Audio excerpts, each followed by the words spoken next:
বছর দেয়, 20 বছর পরে তুমি মারা যাইবা। তোমার হায়াত যদি আল্লাহ 40 বছর দেয়, 40 বছর পরে তুমি মারা যাইবা। তোমার হায়াত যদি আমার আল্লাহ 100 বছর দেয় গো,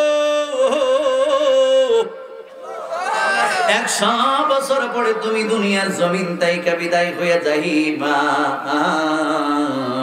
কেউ তোমাকে বাঁচাতে পারবে না, কেউ তোমাকে ধরে রাখতে পারবে না। আল্লাহ রাব্বুল আলামিন এই জন্যই যখন আল্লাহ রাব্বুল আলামিন যখন আদম সফিউল্লাহরে বানাইবো, আজরাইলের পরিচয়টা একটু নিয়ে যান।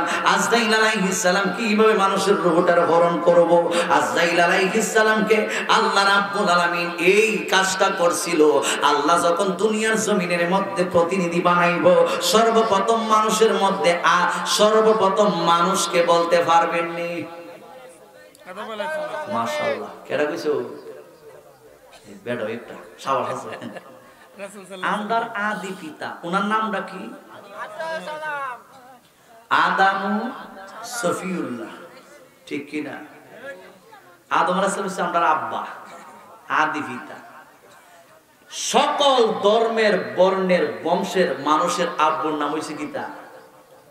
হিন্দু বলেন, বৌদ্ধ বলেন, খ্রিস্টান বলেন, যে কোনো ধর্মের বলেন, যে কোনো দলের বলেন, সবার আব্বা কে? আর যারা বলেন কে? একটা বেড রে ওই আদম আলাইহিস সালাম আমরার পিতা, এটা সত্য না মিথ্যা? আল্লাহ পাক যখন আদম আলাইহিস সালামরে বানাইবো, আল্লাহ আগে পাঠাইছিল কারে জানেননি? জিবরাইল আলাইহিস সালাম কইছে, জিবরাইল যাও। আল্লাহ কই? ও দুনিয়া থেকে গিয়া মাটির কামিরা লই আসো। জিবরাইল আলাইহিস সালাম যখন দুনিয়ার জমিনের মধ্যে আসছে, মাটির কামিরার মধ্যে হাত দিব, আল্লাহ পাক আদম বাবারে বানাইবো। মাটির কামিরার মধ্যে যখন হাত দিছে, এই মাটির থেকে আল্লাহ পাক সবকিছু কারিগর মূলত আল্লাহ না, কেন? আল্লাহ। তো এই মুহূর্তের মধ্যে যখন মাটির কামিরার মধ্যে হাত দিবে, এই মুহূর্তে মাটির তরফ থেকে আওয়াজ আসছে, জিবরাইল আল্লাহর দোহাই দিয়া কই আমারে ধইরো না। সুবহানাল্লাহ। জিবরাইল মায়া লেগে গেছে। মায়া আসেনি আমরা ভিতরে, মহব্বত আসেনি, প্রেম ভালোবাসা আসেনি। এই মায়াটা দিছে কে? আজকের মাহফিলে আসছি, হয়তো বা জীবনে কোনোদিন দেখা হইছে, কিন্তু আপনাদের মধ্যে আমাদের মধ্যে একটা প্রেম ভালোবাসা সৃষ্টি করে দিছে কে? আল্লাহ। জোরে বলুন কে? আল্লাহ।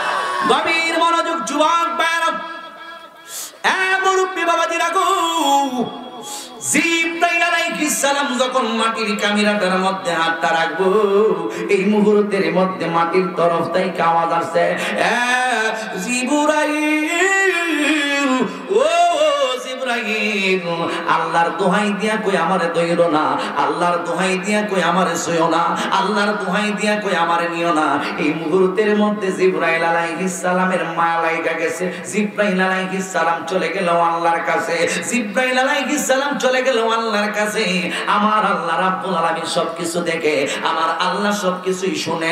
আল্লাহর কেউ জানাইতে হয় না, আল্লাহর কেউ শুনাইতে হয় না, আল্লাহর কেউ দেখাইতে হই না। আমার আল্লাহ সবকিছু জানে, দেখে শুনে। আমার আল্লাহর নিজস্ব আপন শক্তিতে। ঠিক কি না বলেন? হে আমার বন্ধু, হে যুবক বারা, এই মুহূর্তের মধ্যে আল্লাহ রাব্বুল আলামিন জিবরাইল আলাইহিস সালামকে ডাইকা বলে, জিবরাইল, আমি আল্লাহ বলছিলাম দুনিয়ার জমিন থেকে মাটির কামিরা নিয়ে আসার জন্য, কেন মাটির কামিরা নিয়ে আসো নাই? এই মুহূর্তে জিবরাইল আলাইহিস সালাম ডাইকা বলে, আল্লাহ গো, ও আল্লাহ গো, আমি তো গেছিলাম মাটির কামিরা নিয়ে আসার জন্য, কিন্তু যেই মাত্র মাটির কামিরাটার মধ্যে হাতটা দিলাম, হাত লাগাইতে পারি নাই। আপনি আল্লাহর দোহাই দিছে, আমার মায়া লাগা গেছে, এই জন্য আমি ফিরে এসেছি। আমার আল্লাহ জানে। ও যুবক ভাই, এরপরে আমার আল্লাহ রাব্বুল আলামিন জিবরাইলকে জিজ্ঞেস করলেন দুনিয়ার মানুষকে জানানোর জন্য। এবার মিকাইল আলাইহিস সালামকে আল্লাহ রাব্বুল আলামিন ডাক মারছে, মিকাইলি রে, ও মিকাইল, তুমি যাও দুনিয়ার জমিনের মধ্যে। আল্লাহ কেন? ওই জিবরাইল এই কাজটা পারে নাই, তুমি মিকাইল ওই কাজটা করে আসো। মিকাইল আলাইহিস সালাম আল্লাহর আদেশ পালন করার জন্য এই দুনিয়ার জমিনের মধ্যে আসছে, মাটির কামিরার মধ্যে হাত দেওয়ার জন্য। বন্ধুরে আমার যেই মাত্র মিকাইল আলাইহিস সালাম মাটির মধ্যে হাতটা রাখবো, এই মুহূর্তের মধ্যে মাটি ডাইকা বলে, হে মিকাইল, তোমার আল্লাহর দোহাই দিলাম, আমি মাটিরে দইরো না, সুইও না, নিও না। এই মুহূর্তের মধ্যে মিকাইল আলাইহিস সালাম মাটির মধ্যে আর স্পর্শ করতে পারে না। এমন একটা মায়া লাইগা গেছে রে যুবক, যুবক বাড়া, এই মুহূর্তের মধ্যে মিকাইল আলাইহিস সালাম মাটির মধ্যে না দইরা আল্লাহর কাছে চইলা গেল। আমার আল্লাহ দেখে মিকাইল আলাইহিস সালাম কালি হাতে ফিরে গেছে। এবার আমার আল্লাহ জিজ্ঞাসা করে, মিকাইল রে, ও মিকাইল, তুমিও কেন মাটি নিয়ে আসো নাই? কয় মায়া লাইগা গেছে, ধরতে পারি নাই। কয় আপনি আল্লাহর দোহাই দিছে। আমার আল্লাহ জানে মিকাইলও পারবে না, আমার আল্লাহ জানে জিবরাইলও পারবে না, আমার আল্লাহ জানে ইসরাফিল আলাইহিস সালামও পারবে না।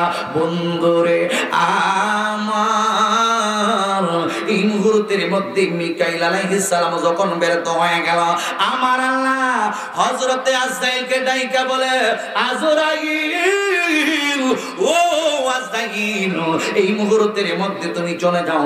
আজরাইল আলাইহিস সালাম চলে আসছেন দুনিয়ার মধ্যে, ডাইকা বলতেছেন, মাটির কামিরা নিয়ে আসো, ফারবানি কবে ফারই না। আজরাইল আলাইহিস সালাম দুনিয়াতে আসছে, এই মুহূর্তের মধ্যে মাটির মধ্যে হাতটা রাখবে।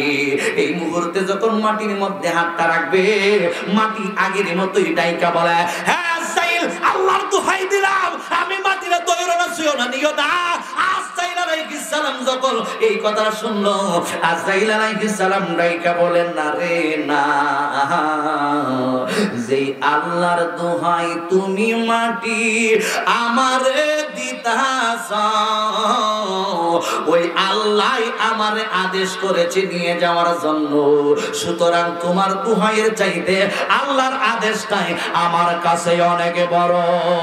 জোরে জোরে কি সুবহানাল্লাহ বলা যাবে না? নবী মোর জান, নবী মোর প্রাণ, নবী মোর ইশকের ভান্ডার, নবী মোর জান, নবী মোর প্রাণ। নতুন আইছি গজলটা তো পারেন না মনে হয় না, আপনার তো শিক্ষা লাইন রেকর্ড করে লইয়া যাইবেন, এটা শিক্ষা লাইবেন, দরকার আছে। নবীর শান আমরা গাইলে কতি আছে, ও কতি আছে, রাত কত বেশি হয়ে গেছে, সভাপতি সাহেব আরো 1000 দিছো, আরো 2 টাকা চলবনি, শান্ত চলবো, আসি। আপনারা আছেননি? যাইবেন গা? খারাপ লাগতেছে, ও শেষটা তো দেখে যাওয়া লাগবো নাকি? দেখো আলোচনাটা খালি শুরু হয়ে হয়েছে, শেষটা তো দেখে যাওয়া লাগবো। তাহলে আমার সাথে একটু শানটা গাইবেন, একটা আওয়াজ দিতে ওখানে, যেমন শীত এমন আওয়াজ দিলে শরীরে এশক মহব্বত বাড়বো। আমাদের মধ্যে এশক আছে কিনা নাই? যার মধ্যে এশক আছে এর মধ্যে মেশক আছে, যার মধ্যে এশক নাই এর মধ্যে মেশক নাই। আমরা আল্লাহর এশক নিয়ে চলতে হবে, আমরা নবীর এশক নিয়ে চলতে হবে, আউলিয়ায়ে কেরাম বলে এশক নিয়ে চলতে হবে। হাত তুলে বলেন ঠিক না বেঠে? আলো জোরে এই তাকবীর,